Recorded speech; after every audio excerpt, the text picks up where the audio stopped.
마태복음은 28장까지 있는데 전반부와 후반부로 나누는 기준이 되는 본문이 16장 13절부터 20절입니다.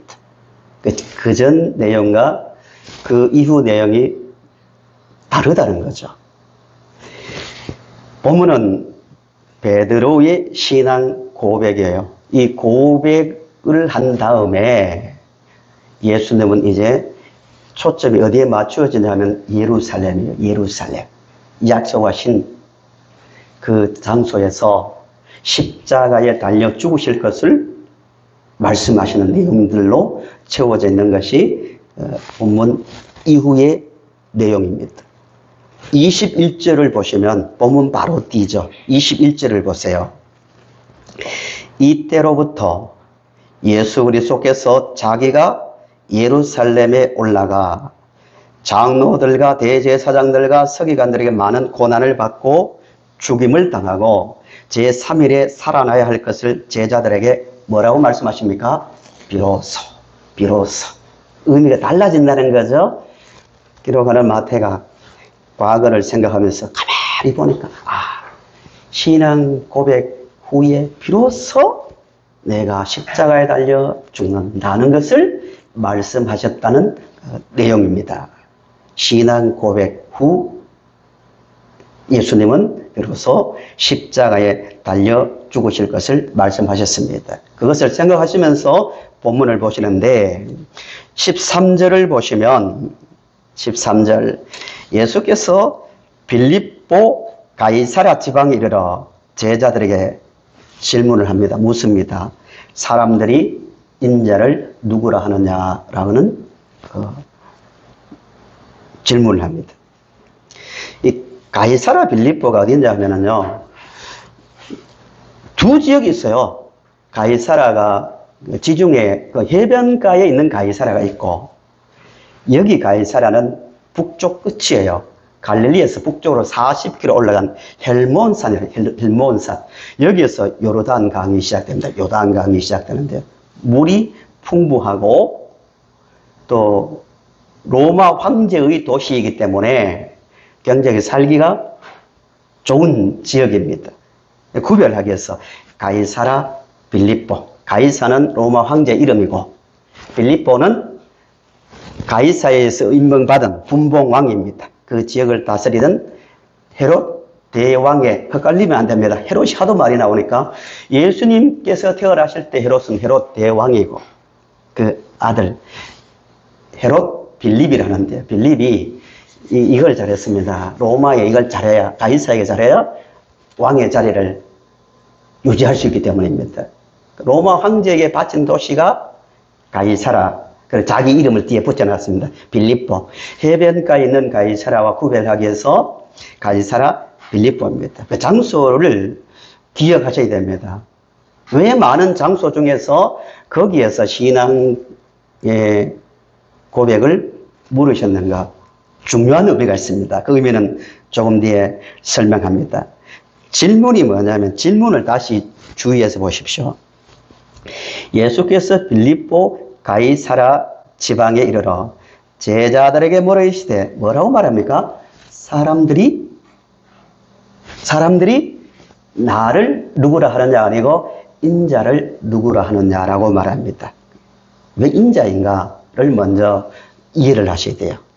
성경을 보시면 예수님 자신이 인자라는 말을 많이 사용하십니다. 말 뜻 그대로 사람의 아들입니다. 사람의 아들.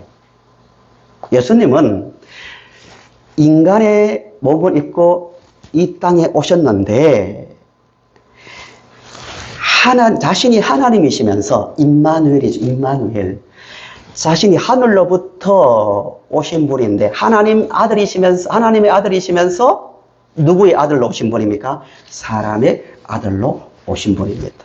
인자입니다. 인자. 다니엘서 7장 13절에서 14절을 보시면 내가 또 밤 환상 중에 보니 인자 같은 이가 하늘 구름을 타고 와서 옛적부터 항상 계신 이에게 나아가 그 앞으로 인도되며 누구를 말합니까? 예수님을 말합니다. 그런데 예수님을 말하는데 구름을 탔다. 신적 존재라는 거예요. 그분이 그에게 권세와 영광과 나라를 주고 모든 백성과 나라들과 다른 언어를 말하는 모든 자들이 그를 섬기게 하였으니 그의 권세는 소멸되지 아니하는 영원한 권세요. 그의 나라는 멸망하지 아니할 것이라. 예수 그리스도에 대한 인자로 오신, 사람의 몸을 입고 오신 예수 그리스도에 대한 예언입니다. 마태복음 20장 28절을 보시면 예수님께서 이렇게 말씀하십니다. 우리 같이 읽어보실까요? 시작. 인자가 온 것은 섬김을 받으리 도리어 섬기려 하고 자기 목숨을 많은 사람의 대속물로 주려 함이니라. 아멘. 인자란 말이 너무너무 중요합니다. 유대인들은 예수님을 사람의 아들로 보죠. 절대로 하나님과 동격인 분으로 보지 않습니다. 예수님께서 십자가에 달려 죽으신 중요한 죄목 중에 하나가 자신이 하나님과 동등된 자라고 말했기 때문에 신성 모독죄로 죽으셨습니다. 예수님과 모든 자칭 구원자를 거짓된 구원자와 구별하는 중요한 단어가 인자입니다. 나는 하늘로부터 온, 너희들을 구원하러 온, 인간의 몸을 입고 온 구원자라는 겁니다. 예수님의 질문이 뭐라고요? 사람들이 나를 아니라 인자를 누구라 하느냐라고 말했는데요. 이렇게 질문하지 않았다는 거예요. 제자들을 보고 너희들 많이 돌아다녔는데 오병이어 기적도 보았고 또 내가 물 위를 걷는 것도 들었을 것이고 죽은 사람 살렸고 귀신 쫓아냈고 또 수많은 여러 가지 기적을 행했는데 사람들이 봤을 거 아니냐, 사람들이 나를 믿더냐, 이렇게 하지 않았다는 거예요. 사람들이 나를 사랑하더냐, 사람들이 나에 대한 확신이 있더냐라고 말하지 않고 어떻게 질문했다고요? 인자를 무엇으로, 누구로 믿더냐는 겁니다. 누구라 하느냐. 따라합시다. 인자를 누구라 하느냐. 너무너무 중요한 이야기입니다. 믿음의 확신, 이슬람 교인들도 가지고 있잖아요.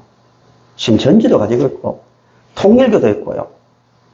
하나님의 교회도 확신이 있습니다. 지난주에 하나님의 교회에 대해서 제가 인터넷으로 예배신앙을 몇 편을 제가 들었습니다. 왜냐하면 제가 믿으려고 한 게 아니고 설명을 해야 되니까. 아무리 이단이라도요, 그들이 가진 장점들이 있어요. 그런 것을 파고들거든요. 그리고 우리가 믿는 믿음 안에도요, 성경에는 난해 구절이라 해서 애매한 게 있어요. 애매한 게. 그런 것을 가지고 파고듭니다. 하나가 이제 확신을 갖지 못하면 평상시에 그러니까 공부가 중요한 거예요. 믿습니까? 확신이 있습니까? 이걸로 안 된단 말이에요. 그것 당연히 있어야 되지만 어떻게 믿느냐요? 예수를 누구로 믿느냐? 대단히 중요합니다. 여호와의 증인 예수 믿어요. 하나의 피조물로 믿죠. 모든 종교는 확신이 있는데 어떻게 믿는가가 중요합니다. 하나님의 교회 예배신앙을 다 들었는데 충격을 받은 것은 교회가 얼마나 크고 화려한지요. 본부교회라서 그런지 너무너무 여의도 순복음교회 이상으로 크고 화려하더라고요. 그래 그분이 설교하는데 핵심은 이거예요. 하나님의 교회의 교리를 말하려는 것은 아닌데 딱 핵심을 요약한 거예요. 옛 언약은 누구를 가리킨다? 예수 그리스도를 가리킨다. 맞아요? 틀려요? 맞습니다. 우리 배우셨잖아요. 모든 율법은 누구에게로 인도한다고요? 예수 그리스도. 갈라디아에서 있는 말씀대로 구약을 잘 보면 우리 힘으로 율법을 지킬 수 없고 우리 힘으로는 절대 의로울 수 없구나. 로마서 3장에 있는 말씀대로 아브라함에게, 창세기 12장에 아브라함에게 의를 약속하셨는데 인간 스스로는 의롭게 될 수 없구나 해서 로마서 3장에 있는 말씀대로 어떤 의가 왔습니까? 하나님의 의가 왔다는 거예요. 십자가죠. 하나님께서 의를 이루셨지 인간이 의를 이룬 게 아니에요. 못 이루어요. 맞습니까? 그러니까 십자가를 바라보는 거예요. 율법을 바라보고 제사를 보면서 우리를 위해서 피를 흘려야 될 구원자가 오셔야 되는구나. 맞죠? 하나님의 교회 안상홍 정인의 이단인데 맞아요. 근데 그 다음이 문제예요. 옛 언약은 예수 그리스도를 바라보게 하고 새 언약이 있다는 거예요. 새 언약. 예레미야 31장의 말씀인데 새 언약은 누구를 바라보게 한다? 육체로 오신 안상홍 성령 하나님을 바라보게 한다 하니까 동시 아멘 아멘. 와, 저 충격받았습니다. 아멘을 얼마나 잘하고요. 얼굴은요 천사의 얼굴입니다. 아멘 아멘. 그들의 의지는 기존에 있는 영적으로 얻은 교회를 구원시켜야 된다는 그 강력한 의지가 눈동자 가운데서 불타오르더라고요. 한번 들어보세요. 들을 필요도 있습니다. 한 번씩. 옛 언약은 예수, 새 언약은 성령, 하늘의 성령 하나님이신 안상홍님. 지금 장길자로 이제 권력이 이양되건데 육체로 오셨거든요. 그분이 안상홍이가 육체로 오셨잖아요. 말씀을 하나하나 잘 배우셔야 될 이유가 그런 데 있습니다. 그분들도 그분들에 대한 그 확신이 있습니다. 확신. 그래서 예수님께서 야 사람들 열심히 나를 잘 다니더냐? 잘 왔는데 500여 비전 믿더냐? 예, 믿어요. 죽은 자 살렸다는 거 믿더냐? 예, 믿어요. 물고기 2마리와 보리떡 5개로 5,000명 먹이고 12강줄이 남긴 거 믿더냐? 믿어요. 다 믿어요. 이렇게 질문하고 대답하지 않았다는 거예요. 누구로입니다. 누구로. 너무너무 중요한 이야기입니다. 믿음의 출발은 믿음의 대상인 우리는 예수님이죠. 그분이 누구신지를 지식적으로 알고 난 다음에 동의가 일어나는 겁니다. 지금 마음속으로 생각해 보세요. 예수님이 누구시길래 그분을 찬송하고 주 앞에 내가 엎드려 그 이름 찬송하면 하고 두 손 들고 때로는 박수 치면서 손뼉 치면서 왜 이렇게 뜨겁게 찬송합니까? 예수 그리스도가 누군지를 알기 때문입니다. 왜 주일마다 모여서 말씀을 듣고 예배 드립니까? 예물을 드립니까? 그 앞에는 예수 그리스도가 누구인지를 아는 믿음이 있기 때문입니다. 예수 누구십니까? 잘 정리해야 됩니다. 예를 들어 볼게요. 하나님께서 아브라함을 부르셨죠. 믿음의 조상이죠. 믿음의 조상. 믿음의 모델이죠. 아브라함을 불러서 야 아브라함아 너 고향 친척 집을 떠나라. 그 당시로서는요. 목숨을 건 행동입니다. 부족 사회이기 때문에 건너뛰면요. 특별히 우물 문제가 너무 중요하거든요. 물이 없는 지역이기 때문에 이동하는 과정이었어요. 물 때문에 사람 죽이는 거 일도 아닙니다. 다른 부족으로 이동해야 됩니다. 그런데 아브라함이 가겠습니다. 말씀하시는 그분의 말씀을 듣고 자기 모든 기반을 버리고 떠났단 말입니다. 아브라함이 처음 하나님으로부터 부름받았을 때 하나님을 알았을까요? 몰랐을까요? 아버지는 우상을 만들고 자기는 하나님을 알았다고. 절대 아닙니다.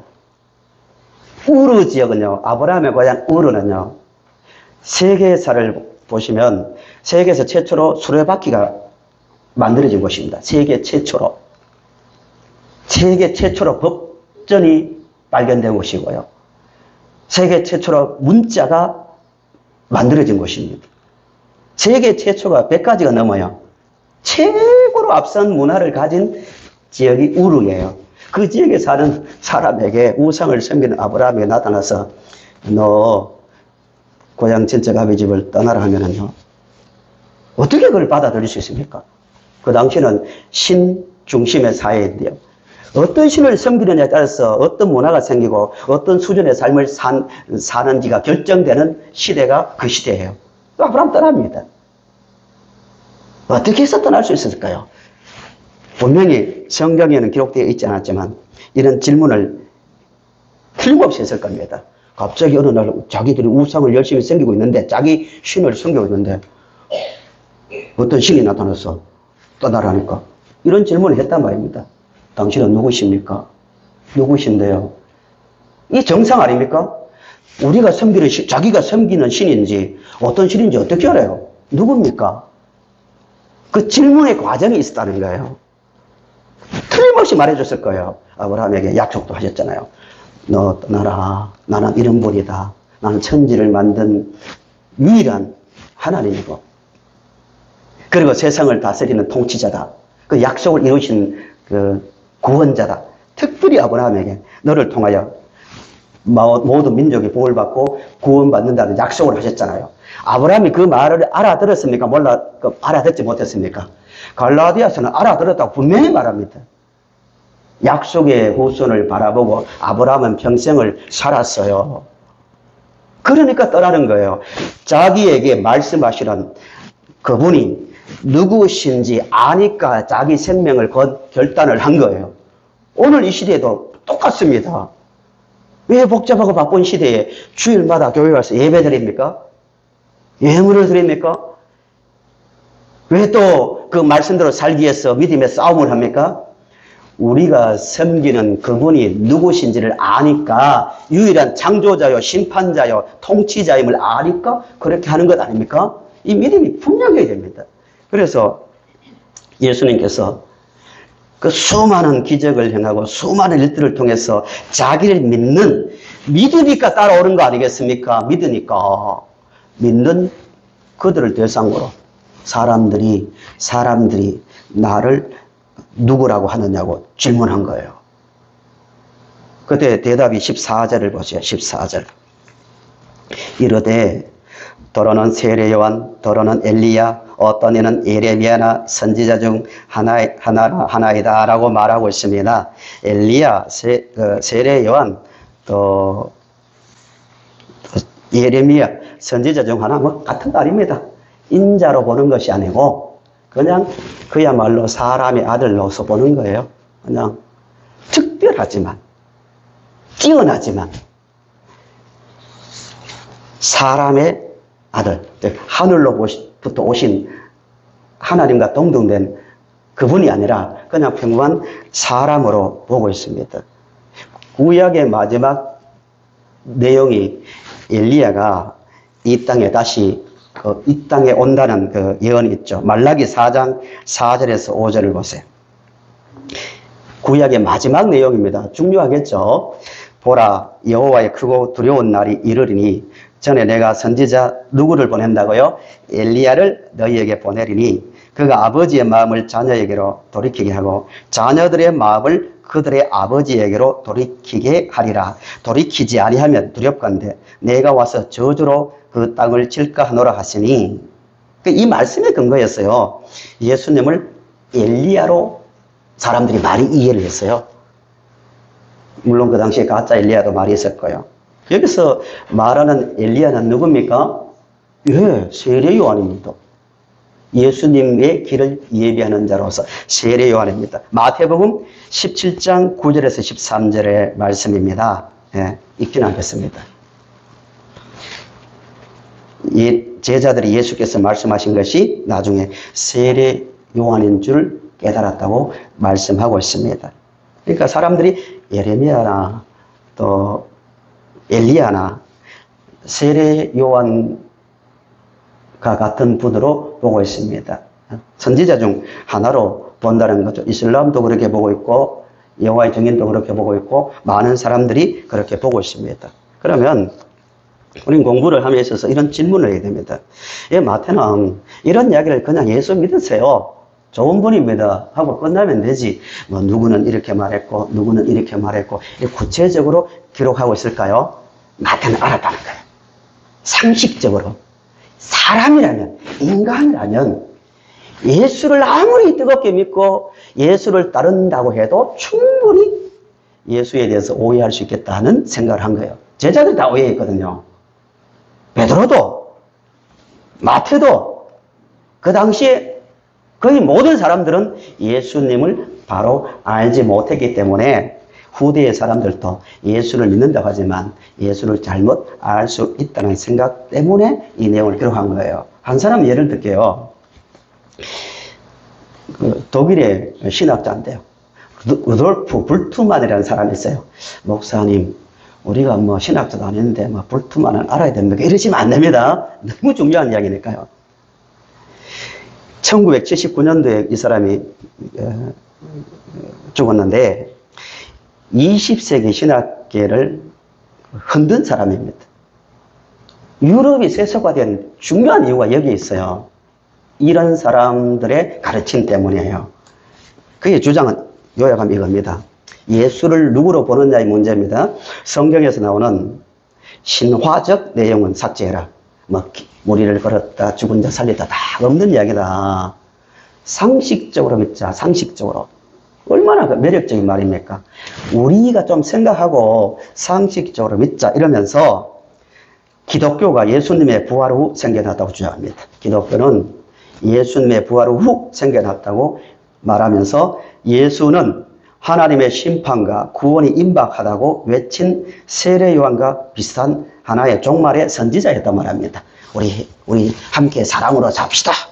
하나님의 나라가 이 땅에 이루어져야 됩니다. 그러면서 세례 요한과 비슷한 선지자였다고 말하면서 그의 제자들이 예수님의 제자죠.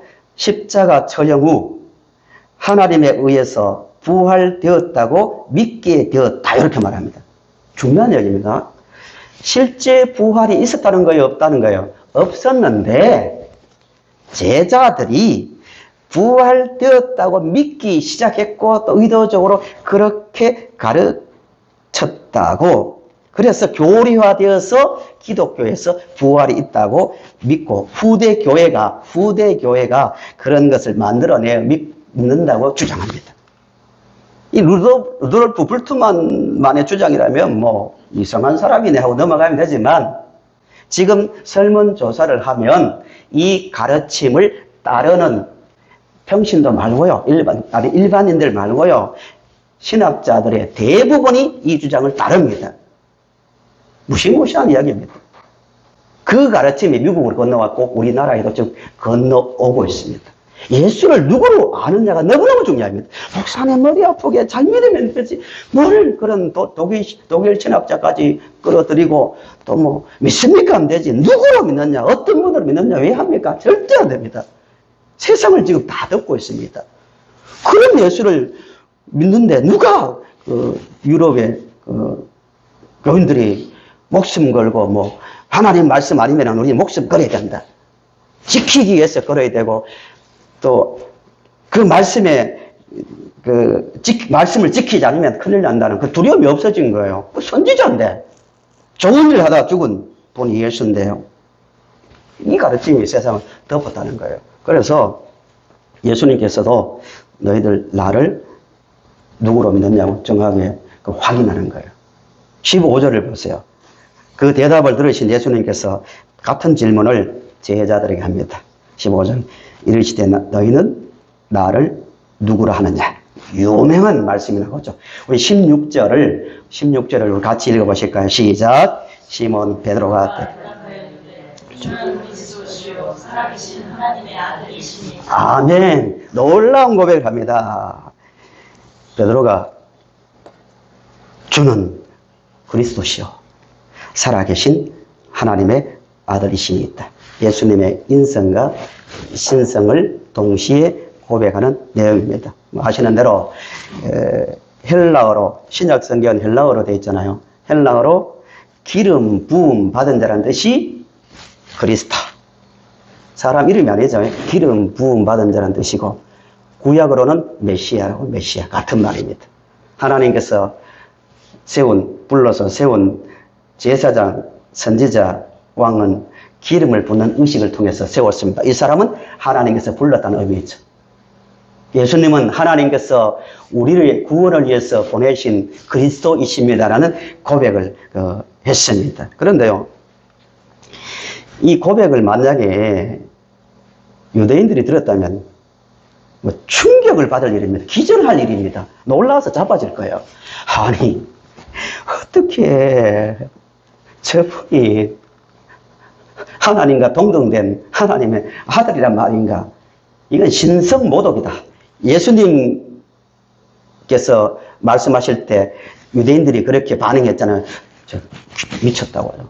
귀신 들렸다고. 어떻게 자기가 분명히 부모가 누군지 다 알고 있는데, 뭐 하나님의 아들이라고. 있을 수 없다고. 충격을 받았을 거예요. 그 똑같은 고백을 베드로가 지금 하고 있는 거예요. 그때 예수님께서 이렇게 말씀하십니다. 그 다음 17절 보세요. 17절. 예수께서 대답하여 이르시되 바이오나 시몬아 내가 복이 있도다. 이를 내게 알게 하니는 혈육이 아니요 하늘에 계신 내 아버지시니라 라고 말씀하고 있습니다. 바는 아들이라 뜻이고요. 요나의 아들 시몬아, 혈육을 강조하잖아요. 이 말은 정상적인 인간이란 거예요. 요나의 아들 시몬아. 시몬은 히브리 이름이고요. 예. 야, 너가 그런 고백을 한 것은 혈육의 힘이 아니다. 인간의 힘이 아니라 하나님께서 알게 하셔서 깨달은 지식이라고 말합니다. 신약으로 말하면 성령께서 알게 하셨기 때문에 나를 알아보고 고백했다는 그 말입니다. 예수 그리스도를 우리의 구원자로 고백하는 건요, 은혜 중에 은혜요, 복 중에 복입니다. 절대 인간의 이성으로 알 수 없어요. 물론 주의할 것은 있죠. 성령 하니까 근거 없이 그냥 난 성령이 감동했다, 자기 기분 가지고 말할 수도 있어요. 성령 감동과 함께 균형을 이루는 게 말씀이에요. 들은 말씀 위에서 성령의 도움이 있으면 예수 그리스도를 정확하게 알아본다는 거예요. 그런 점에서 성도님들은 자신에 대해서 이런 생각을 가지셔야 돼요. 나는 복받은 사람이다. 아멘입니까? 아무나 못해요. 미쳤다 이럽니다. 예수님 안 믿으면 구원 못 받아 이러면 나쁜 놈들. 그러니까 교회 안 다니지. 이런 사람들 얼마나 많습니까? 세상에는 스님이나 신부님이나 뭐 수녀님이나 이런 분들이 함께 올려서 이렇게 하는데 유독 개독들은 교인들은 예수만 주장한다고. 그런 분들 많잖아요. 진리를 이해 못하면 그렇게 보일 수밖에 없는 거죠. 그래서 예수님께서 너 그런 고백을 한 것은 너의 힘이 아니라 성령, 하나님께서 알게 하셨기 때문이라고 말씀하고 있습니다. 예수님께서 이후에 이제 이야기인데요. 다음 시간에 연결되는 이야기인데요. 예수님께서 십자가에 달려 돌아가신 다음에 제자들이 예수님의 부활을 믿었습니까? 안 믿었습니까? 죽는 순간까지 이해를 못했어요. 왜 죽지? 그런데 부활한 다음에 무덤이 열린 것을 보고 난 다음에 제자들이 문들을, 복수형입니다. 요한복음 20장을 보시면 문들을 걸어 잠그고 숨어 있었대요. 무슨 뜻이냐면은 잘 이해하셔야 돼요. 예수님의 부활을 직접 목격했어요. 나중에 도마도 만져봐라고. 문들을 닫고 있는데 예수님께서 부활하신 모습으로 오셨어요. 그런데 중요한 것은 실제로 부활하신 것을 경험하고 눈으로 보고 손으로 만지고도 부활을 이해했습니까? 못했습니까? 못했습니다. 너무너무 중요한 얘기입니다. 직접 보고요. 숨은 그 자리에 왔는데 예수님께서 나타나셨는데도 부활했다는 것은 봤어요. 근데 왜 부활해야 되는지는 몰랐어요. 그러니까 여전히 두려움에 떨고 있는 거예요. 요한복음 20장 22절을 우리 같이 읽어보세요. 그런 그들에게 역사적으로 실제로 부활한 것은 보고도 왜 부활했는지 부활의 의미를 몰라서 떨고 있는 그들에게 예수님께서 이렇게 하십니다. 20장 22절을 우리 크게 다시 한번 읽어봅시다. 시작. 말씀을 하시고 그들을 나와서 숨을 내쉬며 이르시되 성령을 받으라. 아멘. 너 나 봤지? 내가 부활한 거 봤지? 이제 믿어야지. 이게 아니라 숨을 내쉬었다. 딱 제자들을 쭉 보면서 숨을 내쉬며 이르시되 무엇을 받으라? 성령을 받으라. 이렇게 할 수 있잖아요. 그냥 너희들 성령 받아야 돼. 성령 받아야 이해할 수 있어. 이렇게 하면 되는데 굳이 왜 얼굴을 향하여 그들을 향하여 숨을 내쉬며 성령 받으라 하셨는가? 이 의도가 있습니다. 그러니까 성경을 보실 때 단어 하나하나를 정확히 보시지 않으면 진리에서 이탈될 수 있고요. 잘못된 해석이 나올 수 있습니다. 왜 그러냐면은 여기서 숨을 내쉬었다. 내쉬고 성령을 받으라는 숨을 내쉬었다는 단어가 신약에 딱 한 번 나와요. 여기에 나옵니다. 그리고 구약에 딱 2번 나와요. 딱 2번. 한 곳은 에스겔이 본 환상, 마른 뼈들이 생기가 들어가며 살아났다는 것하고, 하나는 창세기 2장 7절 여호와 하나님이 땅의 흙으로 사람을 지으시고 뭘 불어넣어요? 생기를 그 코에 불어넣으시니 사람이 뭐가 됐다고요? 생명, 영적 존재가 되었다는 거예요. 그 딱 같은 그 단어입니다. 진짜 생명은 하나님의 영, 생기가 들어옴으로 진정한 생명이 주어집니다. 무슨 말인지 이해가세요? 성령을 받아야 새로운 존재로 태어날 수 있는 겁니다. 새로운 존재죠. 첫 창조 때 생기를 불어넣음으로 생명이 된 것처럼 지금 재창조를 한 거예요. 죽은 영혼들, 죽은 존재들에게 코로만 호흡하는 인생은 그냥 시간이 되면 끊어지면 썩어져 버리잖아요. 새로운 생명을 내가 그리스도 안에서 새로운 피조물이 되었다는 그 말씀, 성령을 받음으로 존재가 새롭게 태어난다는 의미에서 숨을 내쉬며 성령을 받으라고 하신 거예요. 성령 받아야 예수 그리스도를 이해할 수 있는 거예요. 아, 그렇구나. 그분이 우리의 죄를 위해서 죽으셨기 때문에, 죄의 값이 사해졌기 때문에 당연히 살아나고, 우리도 그를 믿으면 사망에서 생명으로 옮겨지는구나. 그 진리가 들어오는 거예요. 그게 이해되는 거예요. 그래서 성령 받는 것이 그만큼 중요합니다. 성령 안에서 늘 호흡하고 성령 안에서 살아갈 수 있기를 간절히 바랍니다. 그러면서 베드로에게 참 내가 복이 있도다 이런 말입니다. 내가 복이 있도다. 복은요, 예수를 알고 믿는 것이 진짜 복입니다. 세상적으로 똑똑하고 많은 돈을 많이 가지고 있고, 돈 좋죠. 그죠? 돈 얼마나 좋습니까? 앉아서 모든 것을 할 수 있는 게 돈이잖아요. 그리고 많은 인생에 많은 것을, 명예를 가지고 있더라도요, 이 복, 예수를 구원자로 고백하는 그 고백이 없으면 복 받은 사람 아닙니다. 반대로요, 지금 어떻게 보면 참 불편하지만 돈도 좀 없고, 건강도 그렇게 좋지 못하고, 사람들로부터 높임 받지 못하더라도 내 입으로 예수 그리스도는 나의 주요, 나의 구원자라고 고백한다면요, 나 이미 큰 복을 받은 사람입니다.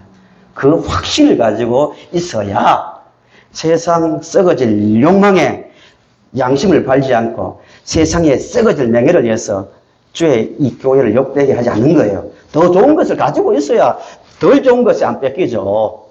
교회가 왜 세수가 됩니까? 세상 사람들을 얼마나 길거리에 버려진 소금처럼 얼마나 무시합니까? 교회가 숫자가 보자거나 권력 있는 자가 없어서 그런 것이 아니고 스스로가 세상 사람들과 똑같은 탐욕에 빠져 있으니까 무시하는 겁니다. 세상 것 모든 것보다도 예수를 믿는 것 자체가 가장 큰 복임을 알고 우리 살아갈 수 있기를 간절히 바랍니다. 예, 조금 더 하겠습니다. 18절. 또 내가 내게 이르노니 너는 베드로라. 내가 이 반석 위에 내 교회를 세우리니 내 음부의 권세가 이기지 못하리라. 이 말씀을 지난번에 설교했기 때문에 딱 요약하면요, 내가 교회를 세운다. 당연히 십자가로 세우는 거죠. 교회는 누구만 세울 수 있습니까? 예수님만. 십자가로만 세울 수 있기 때문에. 어느 권세가 이기지 못한다고요? 죽음의 권세, 지옥의 권세가 이기지 못합니다. 우리 자신감이 있어야 돼요. 죽음 누구나 다 찾아오잖아요. 당당하게 말할 수 있어야 됩니다. 사망아, 너가 뭐냐? 너 같은 게 뭐냐? 나는 예수 그리스도의 이름으로 이미 승리했다. 그 권세를 우리는 이미 가지고 있는 사람입니다. 이 정도만 할게요. 더 이상 이 부분은 청량합니다. 그 다음에 19절 보세요. 19절. 19절 또 같이 읽겠습니다. 시작. 내가 천국 열쇠를 내게 주리니 내가 땅에서 무엇이든지 매면 하늘에서도 매일 것이요 내가 땅에서 무엇이든지 풀면 하늘에서도 풀리리라 하시고 아멘. 열쇠를 준대요. 우리 각자는 천국 열쇠를 가지고 있습니다. 그 열쇠가 성분이 뭡니까? 우리가 가진 열쇠의 성분이 뭐예요? 예수 그리스도는 우리의 구원자다. 예수 그리스도에 대한 그 신앙 고백입니다. 어마어마한 거죠. 어떻게 말합니까? 너희들이 그 천국 열쇠를 내게 주리니 땅에서 무엇이든지 매면 하늘에서도 매일 것이요 내가 땅에서 무엇이든지 풀면 하늘에서도 풀리리라고 말하고 있습니다. 이 말씀은 천국에 들어가고 들어가지 못하게 하는 그 열쇠가 너희들이기 때문에 그만큼 권위가 있다는 거예요. 우리가 가진 열쇠, 예수 그리스도는 우리의 구원자라는 것을 받아들이면 그분들도 천국 문에 들어갈 것, 천국에 들어갈 것이고 거부하면 들어가지 못할 거라는 그 말씀입니다. 그러니까 우리가 책임감이 얼마나 큽니까? 우리가 가진 그것으로만 천국에 들어가고 들어가지 못하는 그 열쇠가 있는데요. 그런 점에서 우리는 열심히 전도해야 됩니다. 이 말씀이 어떤 뜻인지를 제가 준비하다가 창세기 12장 3절이 생각났습니다. 이해를 위해서 합니다. 12장 3절을 보세요. 너를 축복하는 자에게는 내가 복을 내리고 너를 저주하는 자에게는 내가 저주하리니 땅의 모든 족속이 너로 말미암아 복을 얻을 것이라. 이 말씀과 같은 통하는 말씀입니다. 아브라함 자신을 어디 가든지 막 이긴다 그 말이 아니고 아브라함은 어떤 믿음을 가지고 있습니까? 예수 그리스도를 통한 구원에 대한 믿음을 가지고 있었다고 말씀드렸잖아요. 그 진리를 거부하는 자는 저주받는 것이고 그 진리를 수용하는 자는 복을 받는 거예요. 같은 이야기죠. 우리가 그런 열쇠를 가지고 있다는 말씀입니다. 해석을 위해서 좀 더 설명드립니다. 땅에서 무엇이든지 매면 하늘에서도 매일 것이요 내가 땅에서 무엇이든지 풀면 하늘에서 풀리라. 이 말씀은 그 당시로 이해하면 이겁니다. 히브리적 관점에서 율법학자나 랍비만 성경을 토라를 해석할 권한이 있었습니다. 그분들의 판결이 사람들을 매고 푸는 그 기준이 됩니다. 그런 같은 그 뜻으로 우리가 전하던 이 말씀을 받으면 풀릴 것이고 우리가 전하는 말씀을 거부하면 그들은 영원히 매이게 되는 거예요. 그만큼 우리가 중요한 자리에 서 있습니다. 말씀의 결론입니다. 결론.